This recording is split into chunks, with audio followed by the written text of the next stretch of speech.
embrace the diversity of Indian festivals and celebrate the unity they symbolize. Hello everybody, I am Soumya Shenoy, a teacher at GoldenBee Global School, Banerghatta. Pongal, Bhogi, Magh Bihu, Uttarayan, Lohri, Makar Sankranti. Different names with the same purpose of celebrating the harvest festival.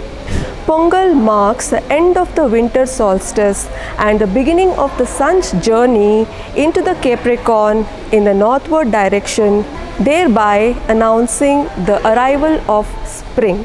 Pongal is celebrated on 14th or 15th of January every year. It is a 4-day celebration celebrated by the Tamils all across the world.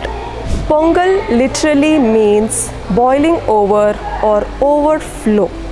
It refers to the traditional dish prepared by the new harvest of rice with boiled milk and jaggery and offered to the sun. It symbolizes prosperity. Pongal is recognized by the UNESCO as the celebration of human and nature's relationship under the intangible cultural heritage list.